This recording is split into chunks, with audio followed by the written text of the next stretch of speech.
Hi,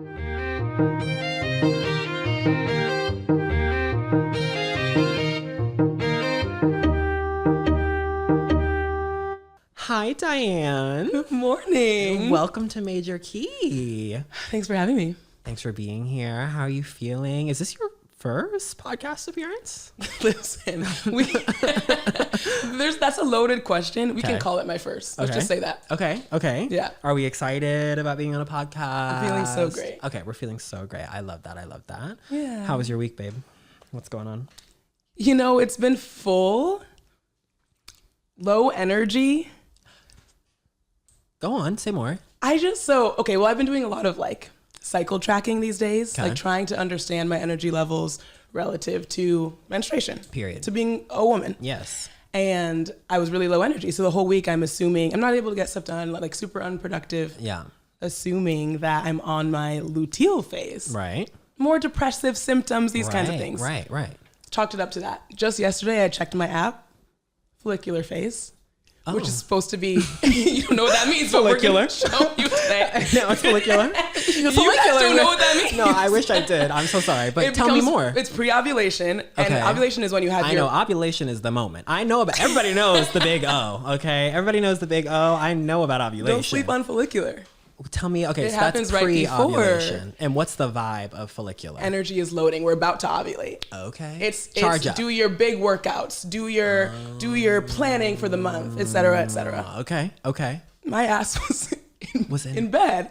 So I'm confused why my energy levels didn't match up with my cycle What this do you week. think that means for the month ahead? We're not going to go there. We're just going to take a day at a time. Period. As you should. That's how it should be. I was just talking to another friend of mine who we love to have conversations about same thing, like her cycle tracking and her energy and how it affects. She knows who she is. I'm not gonna dox you, babe. And she do be watching, but I'm like, it's just fun. You know, I'm like, let me just say, it sounds very hard to be a woman. To be a woman. I just cannot believe that you guys have to deal with this every single month. Yes. For 4 or 5 decades, that's crazy to me. That being said, I have been learning a lot more about cycle tracking in the last couple months, and that's crazy. I also, this is kind of maybe no-brained of me, but I'm time is fake, right? And the Gregorian calendar, blah, blah, blah, blah. But I'm isn't it interesting though that even women's bodies are on a 30-day cycle, 28 to 30. Isn't that interesting? I don't know. Is that crazy? It's interesting, but I would say the Gregorians or whoever the hell could have gone further with actually thinking about the way the weeks are structured relative to the cycle. Because what is it to say a 30-day cycle if you're not actually getting into the nitty-gritty of what that means for the human experience? No, absolutely. And they're also not, it's not completely wrong to divide the year into 12, 28 to 30-day segments because astrology and there's a lot of things that would point to there being 12 almost uniform segments of the year. Yes. But anyway, I don't know. It did make me think this whole cycle tracking. I'm even biologically, there's a 28 to 30 day. There is, that we should talk about a lot more. Even business practices, right? We just treat each day as a Monday as the same as a Tuesday. There's 28-day cycles happening for 50% of the population in the workforce. Right. Wake that up. So, you know what I mean? We should be, now I'm a founder, I'm a business owner, and I plan my big launches around my cycle. Yeah. Wow. My mentor taught me that. It's not it's not intuitive knowledge. It's not wisdom that we were raised in, socialized with. Yeah. But that's been good for you. Yeah. Period. Why wouldn't it be? Why wouldn't it? I mean, yeah. It's been good. Yeah. But then again, this week was an anomaly where maybe it was just overcast, regular depression. I don't know. Do you find, and this is me being a man, do you find that this is me being a man, the energy of your follicular and ovulation periods do kind of set the tone for the rest of the month? Or is it a different period that sets the tone? Where in the cycle do you feel okay, this is the vibe for this cycle? Or do you you guys not even feel like that? Is it not like that? Is it not okay, bitch, the egg drops, you're not now we're on a new, this is the vibe. It's so cute. The sensitivity. It is so never like that. It's never like that. It's as in sometimes we start a new month, March 1st. This is my goal for the month. This is the energy I'm carrying. Yes. I don't track my cycle in that way, where when it starts, I'm at the top of it. I know that for these next 28 days, it's going to feel like this or like that. I don't even really know when it starts. Does it start after our periods, before? Like, is ovulation the beginning of the asking me? These are things I don't really know, the start and the stop. What would I? So no, there's no tone setting. Okay. Just kind of tracking the changes, the ebbs and the flows. Over regardless. The course of a 28-day window. Period. Okay. For me. Period. I'd love to hear from the other, if other people have tone setting practices. Erica? Oh no. I let it happen however she wants to. However she wants to. Ultimately out of our control. Right. If I'm ovulating next week, that means good things are going to happen for my productivity, for my business, for my relationships. You find yourself more productive during ovulation. Oh, period. Okay. I'm looking at my friend. I don't know if that is her vibe, but that's okay. Yeah. Everybody's different. All right. How long have you lived in LA? Oh. Hard pivot. Oh. I moved to LA in 2021. I started having extended stays here. Okay. Around early 2021. Okay. So you've been here early 21? All right. I got here late 21.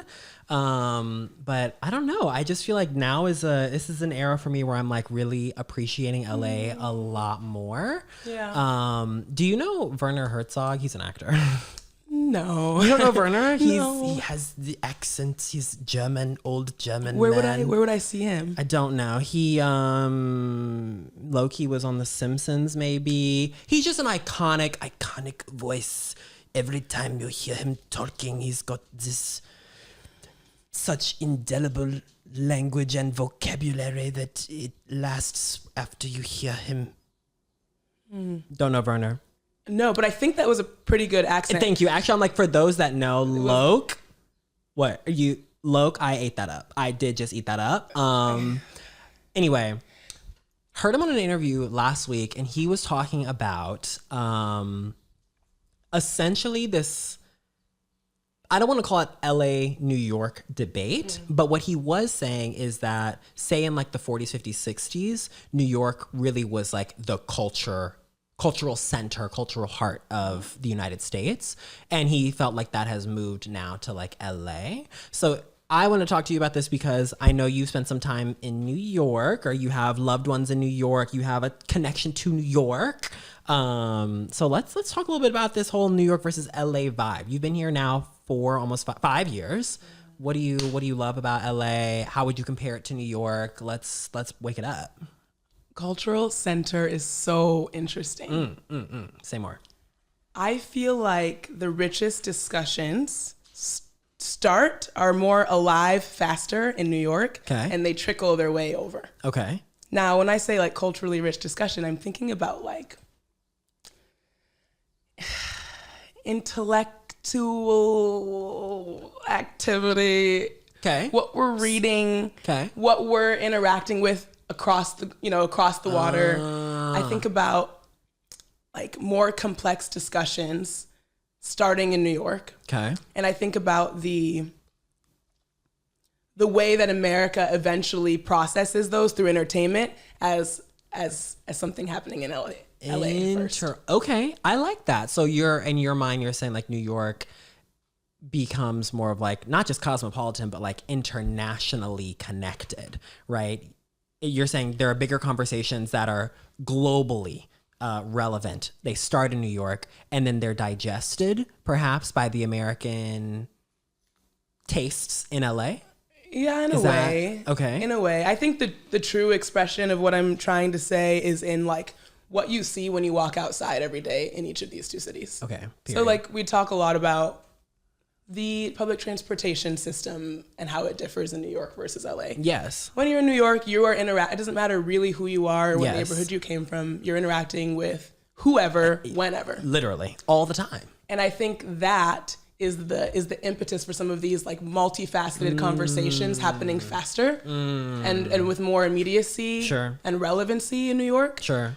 Versus when we're in our cars most of the time and we drive to our friends and then back to our homes. Yeah. There's less opportunity for that engagement across cultures, generations, political spectrums. Right.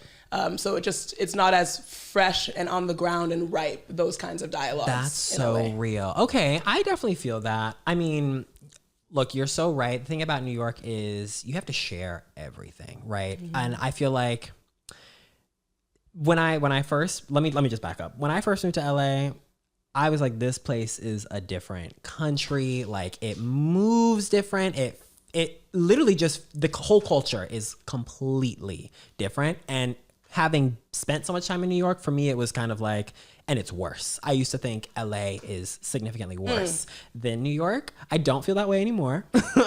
I think they're very different, and they both have their pros and cons and their strengths and their weaknesses.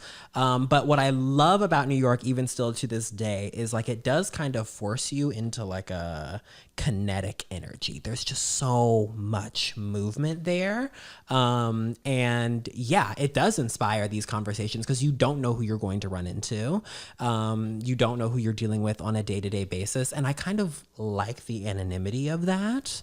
But I don't know. I feel like LA, while you have to work a little bit harder to confront or be in the same room as people of different cultures, backgrounds, et cetera, it's still easy to come by. It's just not the same as you walk outside and there everyone is. You know, your daily commute, you're just like with everyone. You know what I mean? I do. I do. Yeah. What was your experience like moving here? And like, how do you feel when you're in New York, I guess? Like, what is that like for you when you leave LA? Do you go to New York? Like, what are those differences for you? Totally. I mean, the New York, the kinetic movement. Yeah.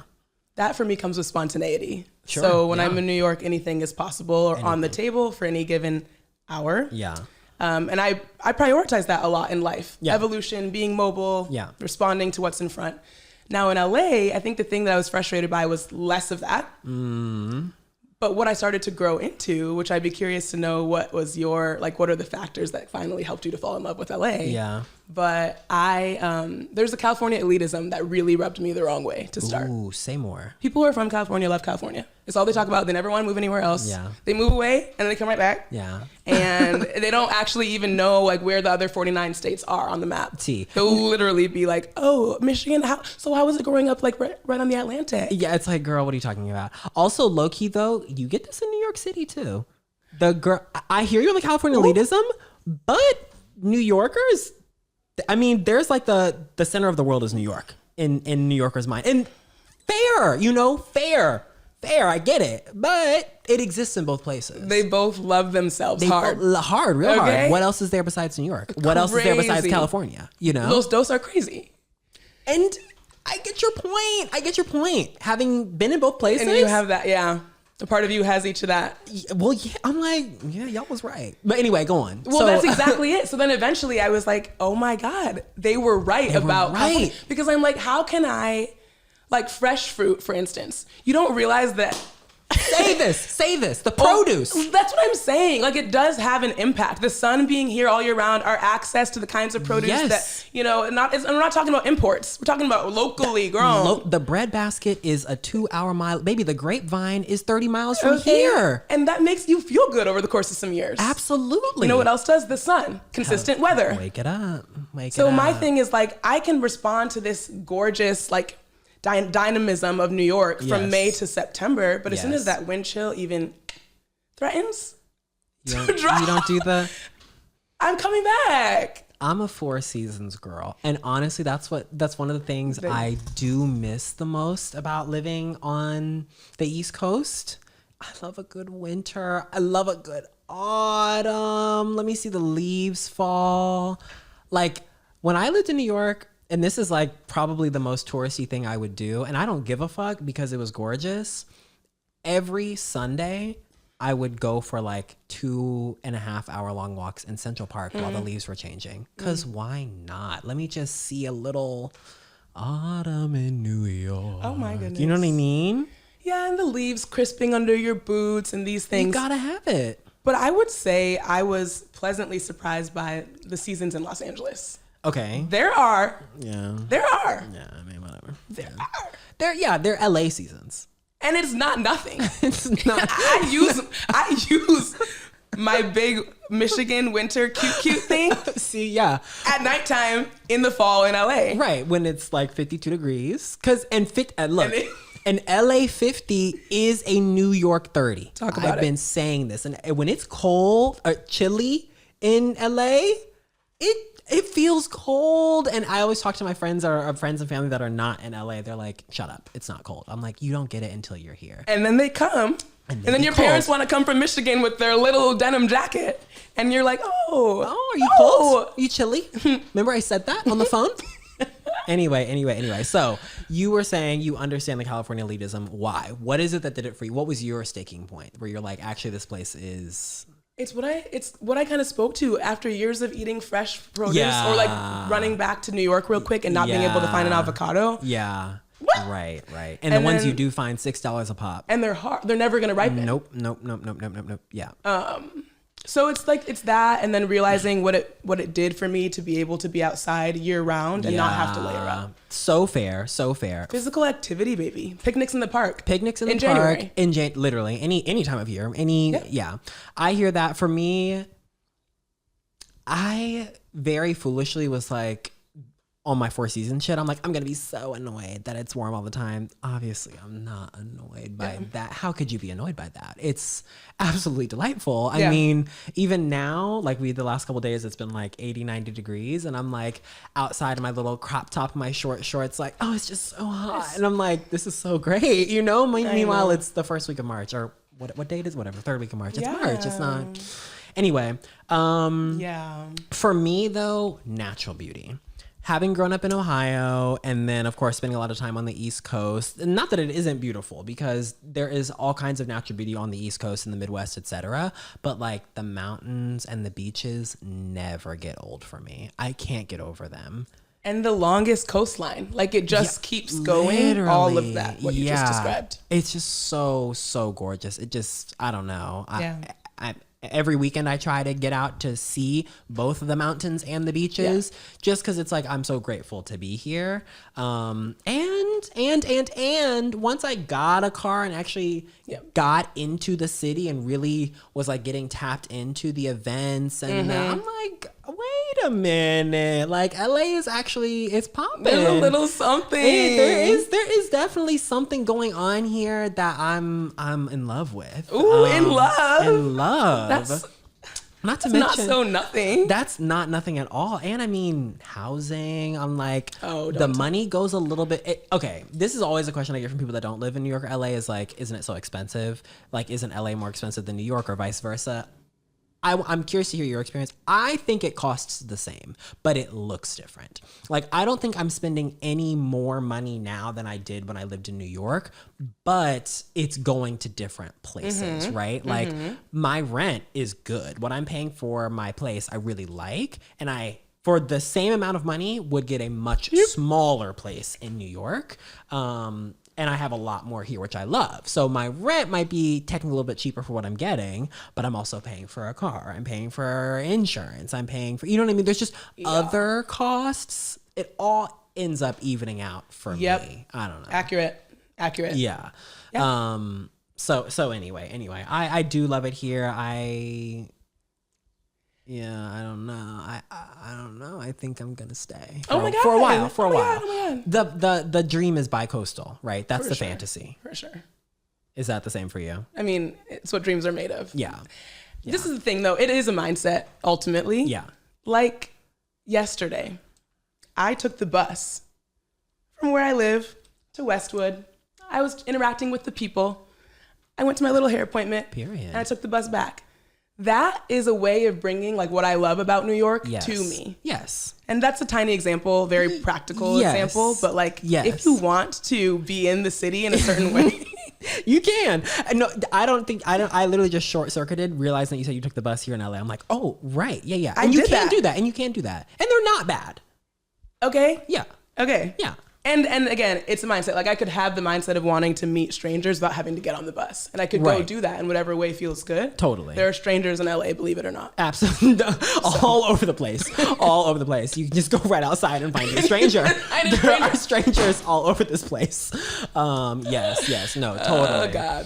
I haven't, I am lucky to live near public transit as well. I got buses, I got trains. Yeah. I can walk to a train, which is crazy. Wow. And so does it take me everywhere I want to go? Not necessarily. But when I'm trying to get to somewhere that is on the train, that is a nice thing that you can do. Cute. And you're right. And like I'm good for biking to the train and then taking the train to the beach. Yep. And then, you know, so I'm good for that. Yeah. And that always feels good. It makes me feel more in touch with the city. So Toes in the ground. Boots on the ground, babe. Boots toes in on the sand. Is it ground. supposed to be? I in the never know a sand. phrase. Boots on the ground. Toes in the sand. Boots on the ground. Thank you, Los Angeles. Yeah. Okay. Period. Well, guess what time it is? I'm scared. What time is it? Snack time. It's snack time. Okay, so I have a couple things lined up for you. For me? for you that we prepared specially for you. I'm vamping as they arrive. Don't look behind you. Okay. Stay I'm locked focused in. here. Stay focused here. Big shout out to Erica, our friend and producer. We've got I made water. Oh my God. I made lemon water because I know we're going to get into a healthy discussion about work, and you might call it water cooler conversation. You're so good. Thoughtful, creative, hospitable. Isn't that silly? Thank you. Of course. So I got you some water. Thank you. But I wanted you to have a little nibble as well. So we also have snack time on a silver platter. Oh my God. I also made you some biscuits. Thank you so much, Erica. Thanks, Erica. Thank you. This is definitely the most convoluted snack time we've had. Because I was like, I can't just give you water. That's not really. I was like, oh, am I going to nibble on the lemons? Oh, you're so. Anyway, so I have biscuits and jam. Would you like one? Of course. So cute. Yeah, let's get into it. Okay. All right. I'm so excited that you're here for many reasons. But one, I feel like you'd be such a good person to talk to about work culture.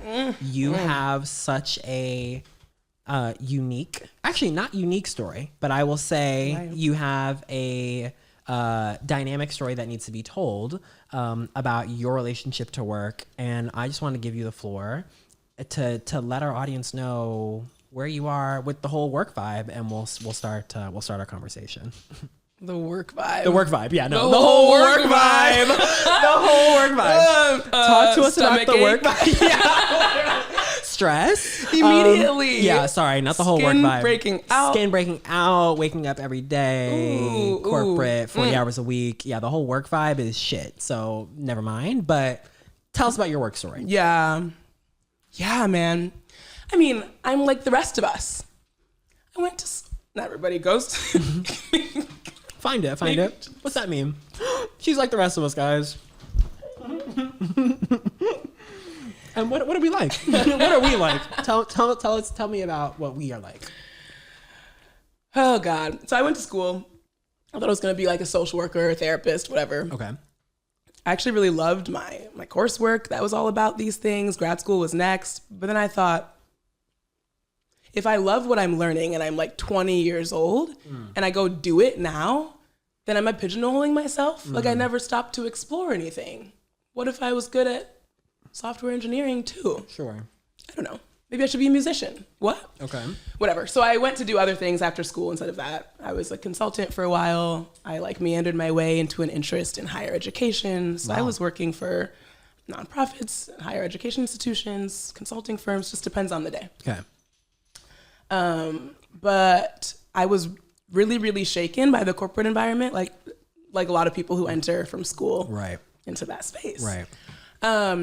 And as I would share this with people, I'm talking like panic attacks while I'm completing, Excel formulas, or like, meetings with managers where I come out feeling like, I guess I actually have no idea what I'm talking about. Yeah, they were yeah, right. These kinds of things. Sure.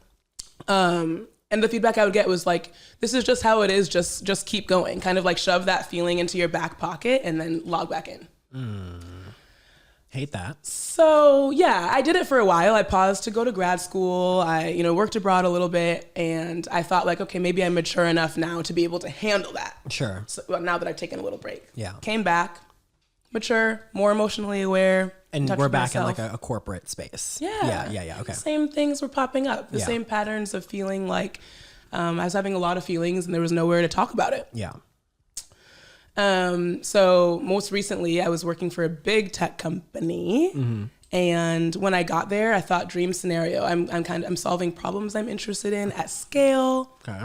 I'm working with people I really like. Right. This should be sustainable. Right.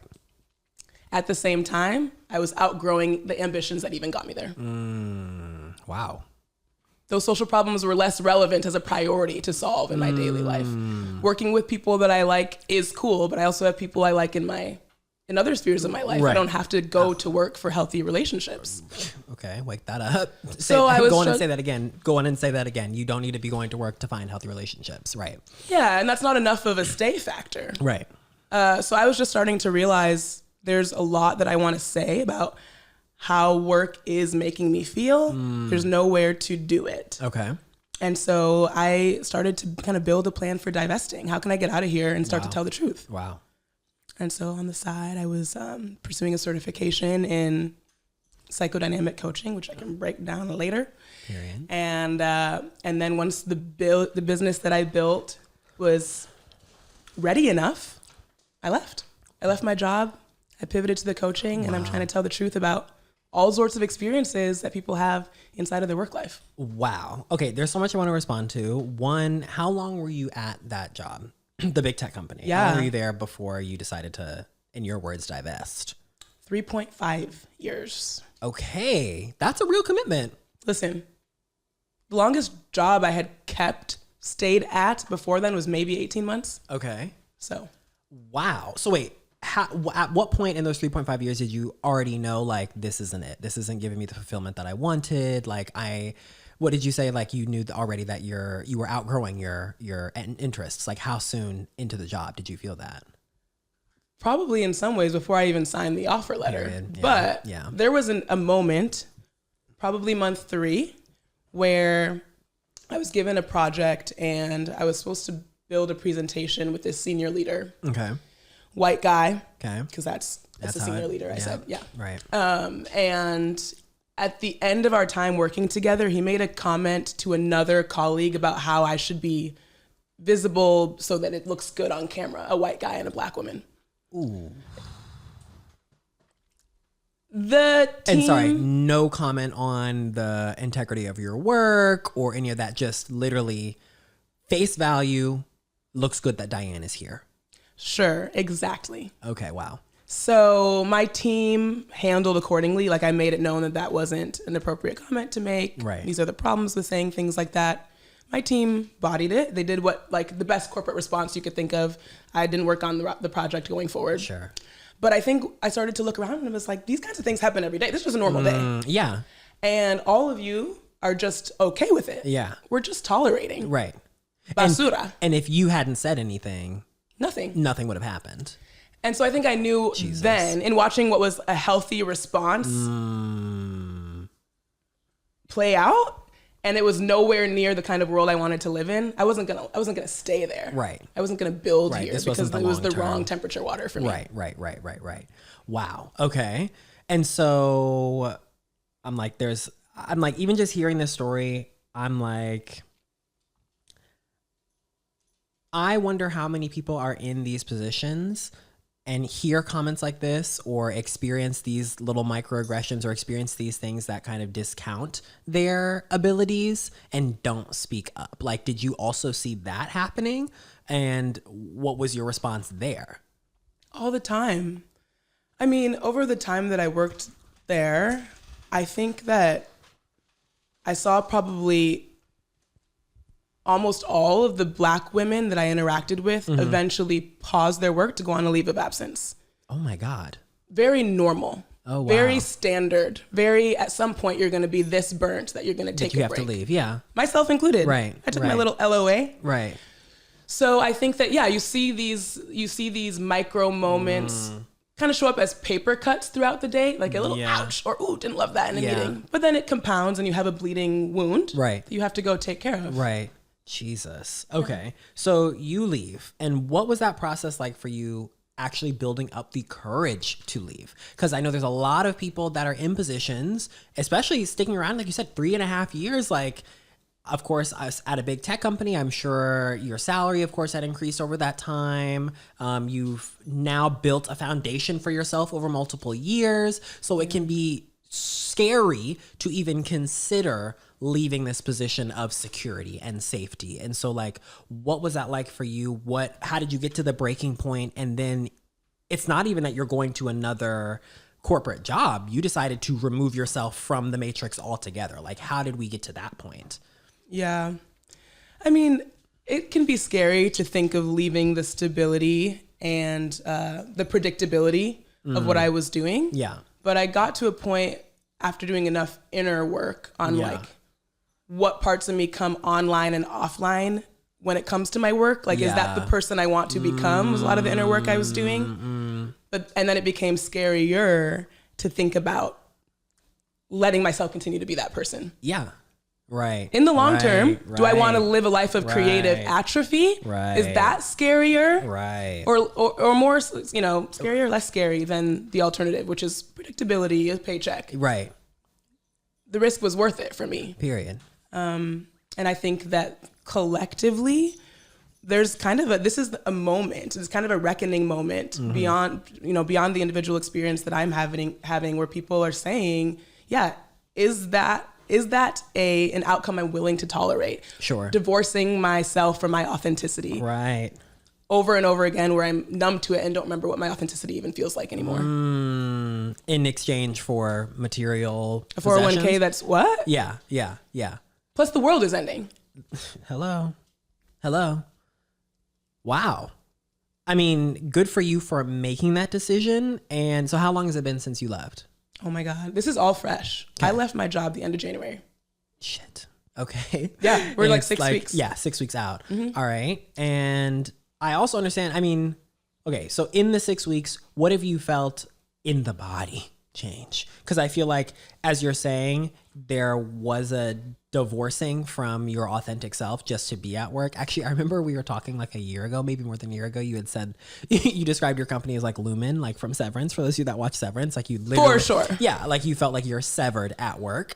And so like now, what was it like to finally leave? Like you're out, you're doing your thing. Like, did you feel that in the body? Like, how does that change your day-to-day routines? Like, people need to know the feeling of liberation. And so I just want you to spread the gospel, babe. What was that like for you? Actually getting out. I mean, part feelings of liberation, and a lot of also recognizing the ways that my nervous system has been totally programmed to the former way of working, to output and productivity at all costs, to hustle, rest, repeat cycle. Right. All of these things, like as much as I left the environment, are still living at a cellular level inside of me. Right. So it's been a lot of hard work to actually allow myself to work the way I want to. That's so interesting. Okay. To choose productivity on my terms, how I schedule my weeks, how I schedule my days. How have you changed? I don't want to work on Mondays and Fridays. I'm reverse engineering a life where I don't have to do that. Period. So, okay, maybe I'm not there in this moment where every single Monday can be work free. Yeah. But I am going to make it meeting free to start. Period. I'm not going to start meetings with my clients until the afternoon because I like my mornings to be what I want my mornings to be. Yeah. Okay. Yeah. So, it's these kinds of, it's okay to make your lifestyle the priority.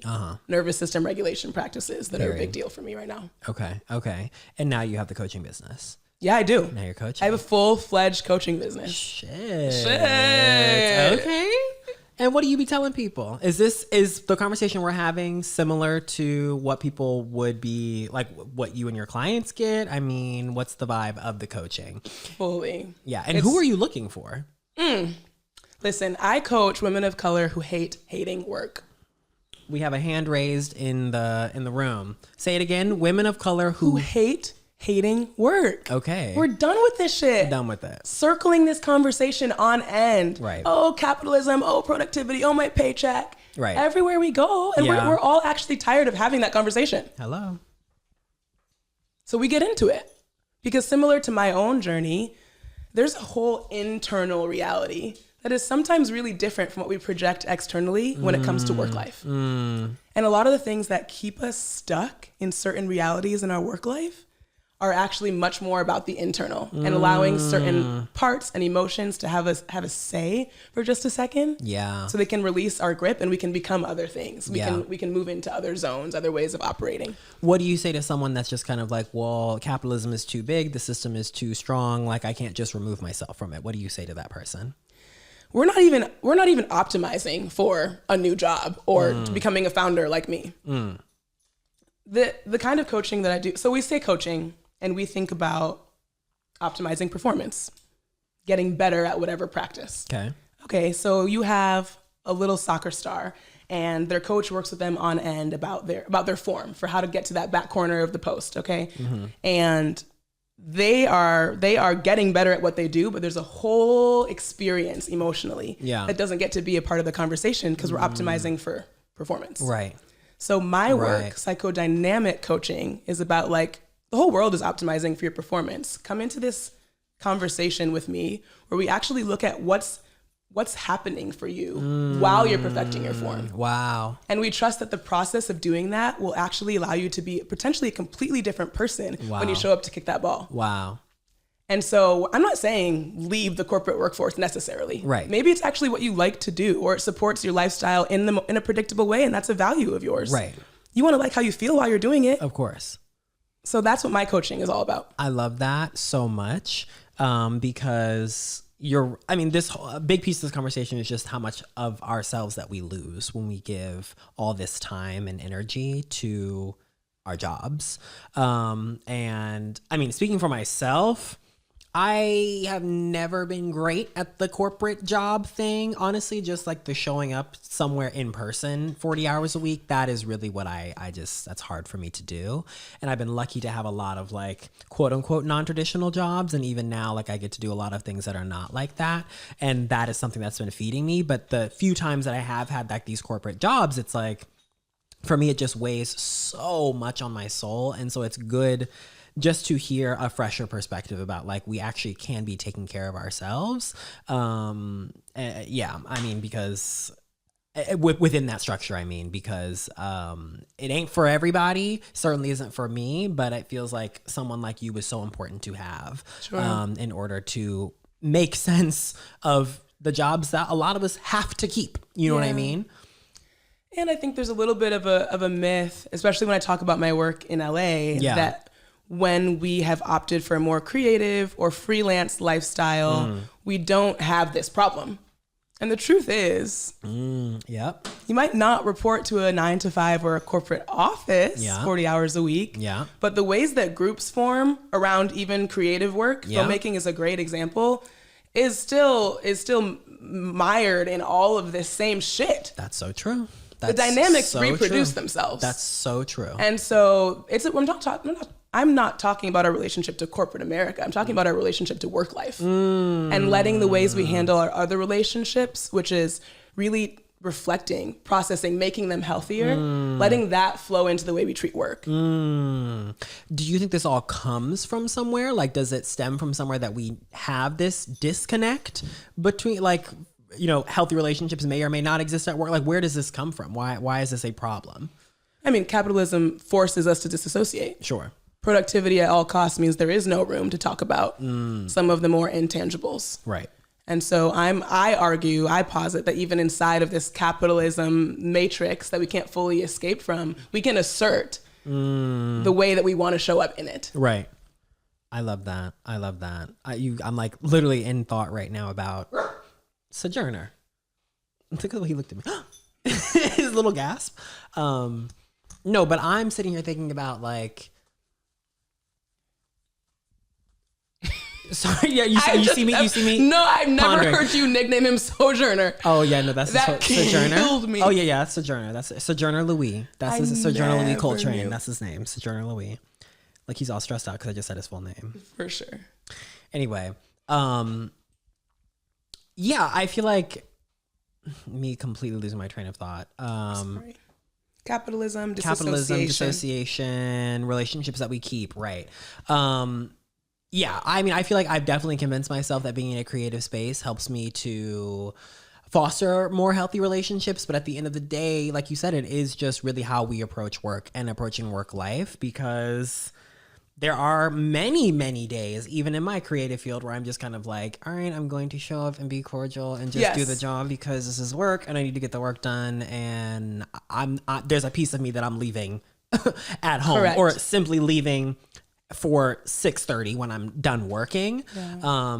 And so I don't know. Do you have like, what are tips that people can just lock into on a day-to-day basis for being a more authentic version of themselves, or at least dissociating a little bit less? Totally.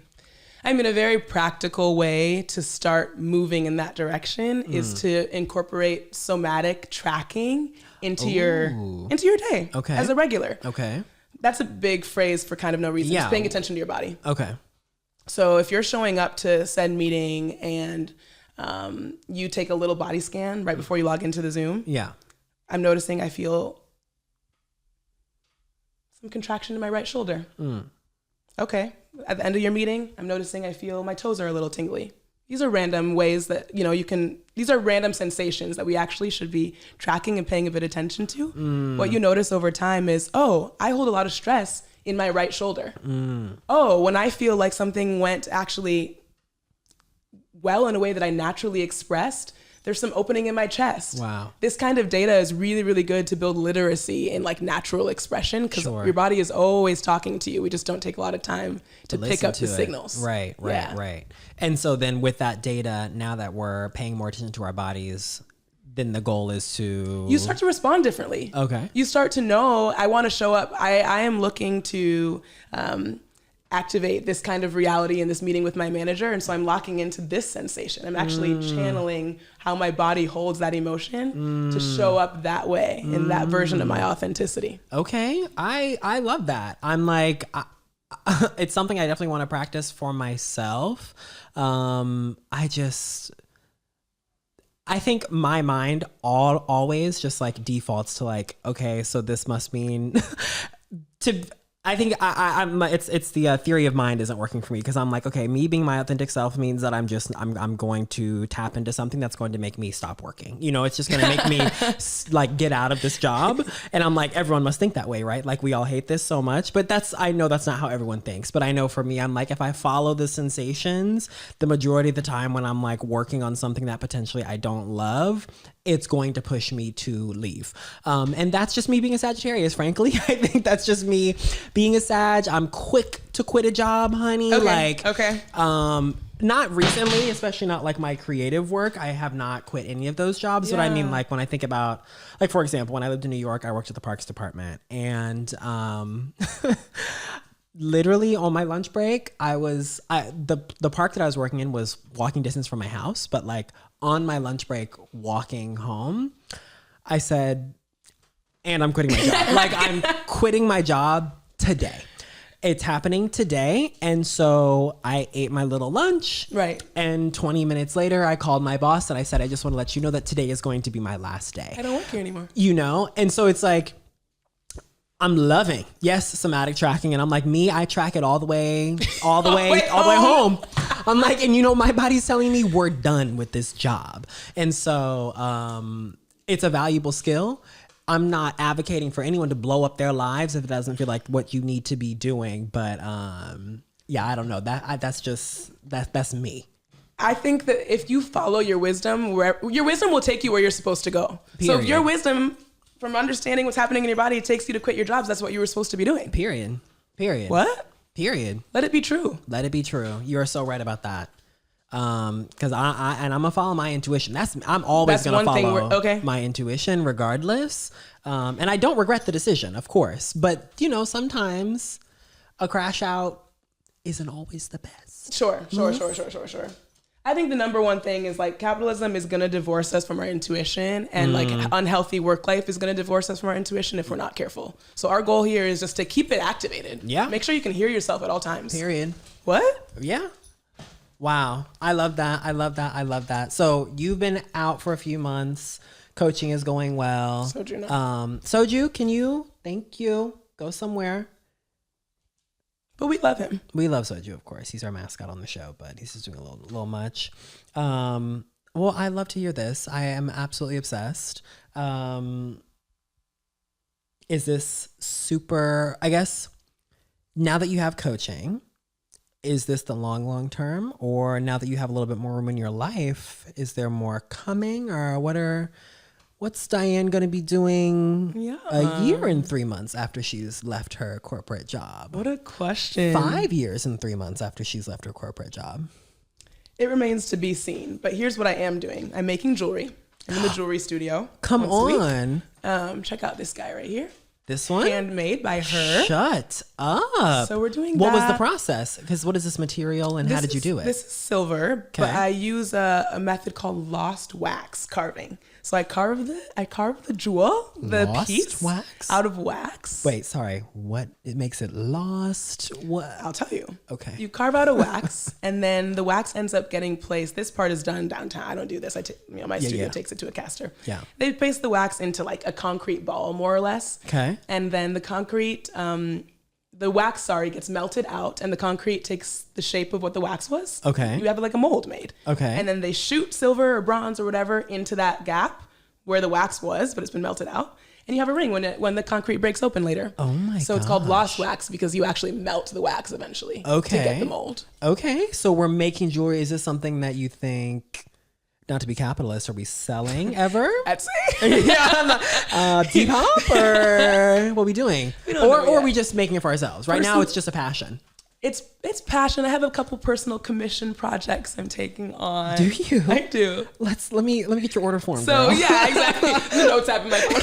I'm like, Red. okay. One ring. I'm saying I want a little lost wax moment. It's so fun. It's so fun. So you make rings. What else have you made? Really just rings. That's all I've made. Okay. I've only made rings. Period. And so I started making jewelry in high school using the lost wax method. And Wow. I went to my dad and was like, I'm in love with this. I'm going to do this. Oh, you're not new to this. I did it once at 15, had ambitions. And my Ghanaian dad said, forget about it. Forget about it. Yeah. I'm dead. I'm back. But the narrative is this is something you've been doing since high school or since you were a teenager. Sure. Of course. Yeah, You've been we're a jewelry starting maker for period. I love certain that. number of years. Okay, so jewelry making is something that we're into, which could turn into something more beautiful. Yeah. And I'm prioritizing getting to know different pockets of Southern California. Yes. Prioritizing physical activity. Yes. I'm at the park. I'm reading again. Period. So reading is okay. Wait, actually, I want to go to where are you going in Southern California? I mean, plans are big. Currently, I'm looking at Big Sur, which isn't actually Southern California. Yes. But But yes. we're headed that way. Yes. I've been doing even what happens when you go east of Alhambra? Like, what is over there? Yeah, Do you know? Girl, desert. And so we should go there more often, You not should just find Joshua out. Tree. You know what I mean? No, for sure. So for sure. Yeah, and then there's always like a San Diego trip, a Big Bear trip. Yeah, yeah. This and that. Would you Santa ever do Barbara. the Southern California challenge? That's the what is it? You go to a desert, a mountain, a beach, a snow. Like you do all the things in one day. In a day? Because that's You the can do possibility it. of Southern California. You can do it all. Listen, if I'm with the right people, I can do Right? anything. That's a lot of driving. Can you imagine driving from Big Bear to Crazy. And then what time of year? I guess you have to go in January. right if you want to see the snow the for snow real. part. I'm sure people have their routes. They're already online, but it's something I would want to do that. I mean, we should do it. We would have to start 4 in the morning, 3. I don't even know. Right, just to see it all. Yeah. But it can't be that desert, mountain, beach. But I'm not trying to dip my toe in the water and leave. We should also You want to hang out? Okay, read a chapter, drink something. Okay, Southern California Challenge weekend. That's what we'll do. Well, I like the idea of the race, the challenge. I just mean let's stay for 45 minutes. Well, how are we gonna stay 45 minutes in each place, baby? I don't know. Driving around the way I you don't gotta know drive around in Southern California, girl. But I like the way you think. He said we gotta do the challenge. It's a challenge. No, yeah. We're gonna follow the rules. Okay. Wow. I love this. I'm also in a Southern California exploration phase. call it, actually, at least in LA, I say like I have the LA cafe pass, which isn't really a thing. But I'm like, I pay $35 a week to go to different cafes all over LA. And so I do my working all over the city, but it's such a good way to get out and about in Los Angeles. So I'm definitely feeling the exploration. Have you done Sequoia? I haven't done Sequoia. That's my next. Or Yosemite. I haven't done Yosemite either. My next big is Sequoia. I really want to see the trees. You got to see the big one. I did redwoods, which are beautiful, but they're not like grand. They don't have the same. I think the Sequoias are older, aren't they? I want to say ages are similar, but it's the type of tree. A redwood is just, those are the tallest trees on earth, but then the Sequoias are the biggest, widest, biggest circumference. And so it's like, you know, you go to a forest of very tall trees, not that it's insignificant, but it's just kind of like, okay, huge pine trees. Whereas the Sequoias, you know, these things are like big as a house, you know what I mean? Which is just so cool. So I got to go see that. I really want to. Well, what's one cafe that's on your radar, or like an under the radar cafe that your cafe pass is sending you to? Let me tell you something. I have an immediate answer immediately. There's one that came to mind, but I'm gatekeeping, Loke. No, stop. No, because it's it's the one I took you to. It's a perfect cafe for working, library vibes, low key, like as far as like volume level of music, of people talking. The coffee is amazing. The pastries are so good. You can stay there all day. There's an upstairs and a downstairs. It's very clean. It is everything. And I am gatekeeping because it's already busy. So I know they're getting you might even know it. So off air, I'll tell you. Another cafe though that I will not dox, or excuse me, that I will dox, I will not gatekeep, that everyone should be going to, Recreation Cafe. See, have you been? It's kind of the spot now. That's and it needs to continue to be the spot because they need more people. So come through. Cute. They do live music. They do comedy shows, trivia. Exactly, and it's an all day spot. Yeah. It's also, you can go there at 8 a.m. and get your do your coffee, do your work, do your whatever. It's indoor, outdoor, and take it into happy hour. And take it straight into happy hour. No laptops after 5 p.m. Yeah, I have got told off for that. Huh? I have gotten told off. Oh, they're serious about that. They don't play about that. Laptops closed, please. But they're a full service restaurant. They have food. So Recreation Cafe, it's on Washington in Mid-City. Love her. Also good clientele, I must say. Oh, for sure. I love the people. I love the people. Clientele there. Yeah. Speaking of intuition. Uh-oh. I know, I'm kind of scared. I don't even know if I want to necessarily talk about it. Oh my God. But, we're already like out of time, Loke. Okay. Maybe I don't have to talk about it. Well, what like float it. All right. But I don't know if I want to talk about it. No, I mean, it's about me. The lean-in is crazy. The lean-in was crazy. The lean-in is crazy. It is about me. My intuition, all I'm going to say, and I'm actually glad there isn't a lot of time about this, my intuition, super hard pivot, has nothing to do with work. Me vamping, just saying anything before telling you what I'm thinking about right now. I will wait. My intuition is telling me that I have growing curiosity for a certain somebody in my life. Oh my God, Red. I won't use the word typically used. I'm not going to say crush. It's not true.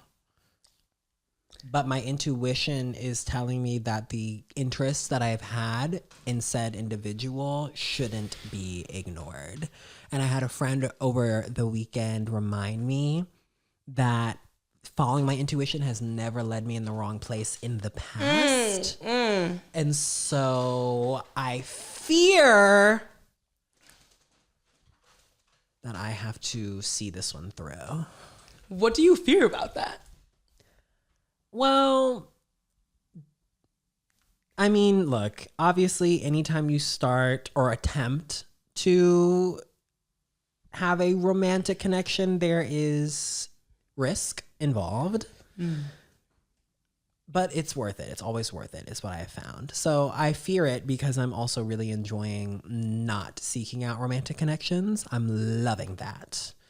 However, this little voice in the back of my head is pushing me in a certain direction, and I have made plans to make contact. There's a plan to make contact. There is a concrete plan. There is a date. There is a time, and it will happen. So thorough. Yeah.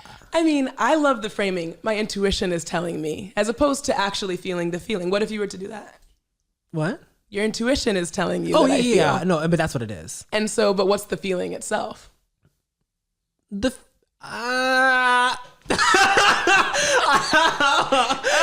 too much. The feeling is curiosity.